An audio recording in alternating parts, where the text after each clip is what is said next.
बिस्मिल्लाहिर्रहमानिर्रहीम। Today our topic is unit.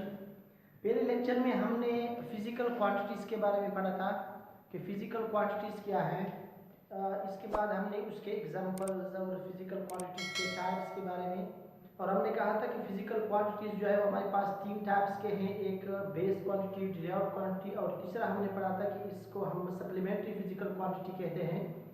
आज हम यूनिट्स के बारे में पढ़ते हैं कि व्हाट इज यूनिट, यूनिट क्या है। तो यूनिट को हम कुछ यूं डिफाइन कर लेते हैं कि द स्टैंडर्ड with which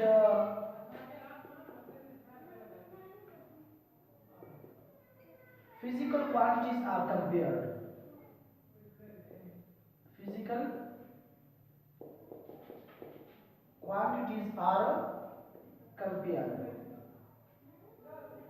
हमारे पास यूनिट जो है वो स्टैंडर्ड है जिसके साथ हम फिजिकल क्वांटिटीज को कंपेयर कर लेते हैं। फॉर एग्जांपल हमारे पास है किलोग्राम। हम दुकानदार के पास जाते हैं और उसे कहते हैं कि 5 किलोग्राम चीनी दे दे।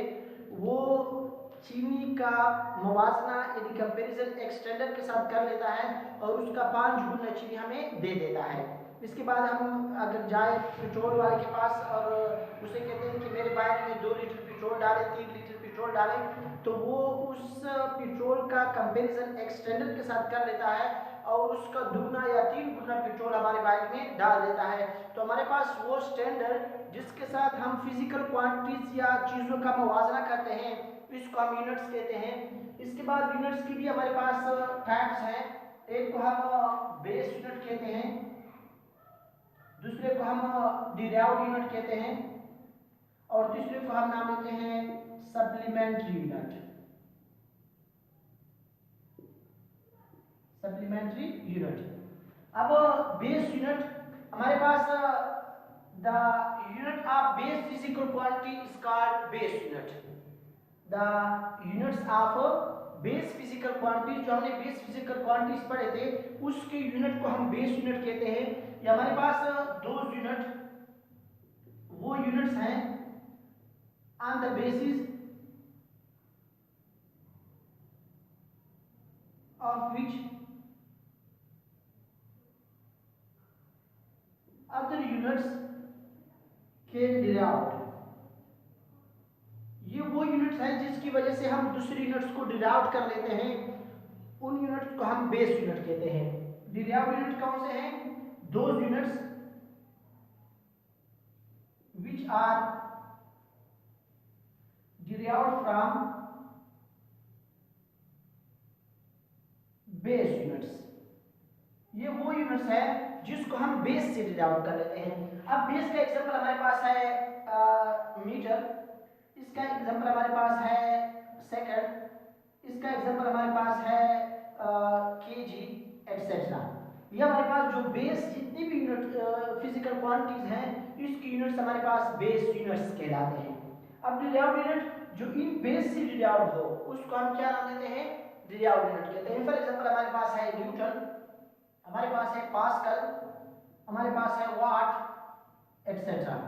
अब हमारे पास ये न्यूटन, वाट, पास्कल वगैरह ये इससे कैसे डिराइव्ड है? ये जिस तरह कि मैंने कहा था कि F = ma वाला जो फार्मूला था, इसमें हमारे पास इसका न्यूटन है, मास है तो इसका किलोग्राम है, ये एक्सेलरेशन है तो इसका मीटर पर सेकंड स्क्वायर है। अगर हम देख लें तो हमारे पास किलोग्राम, मास और सेकंड ये तीनों बेस हैं। ये तीन बेस आपस में मिलकर एक न्यू क्वांटिटी बनाती है, एक न्यू यूनिट बनाती है, और इस यूनिट को हम नाम देते हैं डिराइव्ड यूनिट। क्या नाम देते हैं? डिराइव्ड यूनिट का नाम देते हैं। So those unit from which other unit can derived are called base units, and those units which are derived from base units are called derived units। उसको हम क्या नाम देते हैं? derived का नाम देते हैं। सप्लीमेंट्री हमारे पास दो units which are not in the group of base and not in the group of derived, यानी हमारे पास जो सप्लीमेंट्री फिजिकल क्वांटिटीज है उसकी यूनिट को हम सप्लीमेंट्री यूनिट कहते हैं। उसमें हमारे पास दो थे, एक हमारे पास था प्लेन एंगल और दूसरा हमारे पास था सॉलिड एंगल। बेस एंगल हमारे पास 2D एंगल को हमने कहा था और यह हमने 3D एंगल का कहा था कि 3D जो एंगल बनती है उसको हम सॉलिड एंगल कहते हैं। अब जो हमारे पास इसकी यूनिट है उसको हम नाम देंगे रेडियन, और जो सॉलिड है उसको हम नाम देंगे स्टेरेडियन।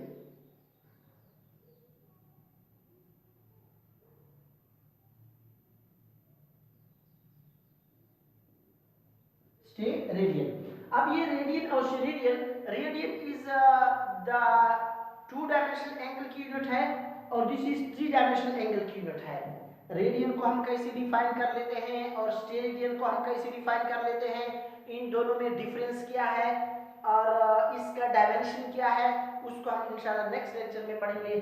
अब हम इन तीनों के दरमियान सिर्फ डिस्टिंग्विश पढ़ रहे हैं। Thank you. If you have any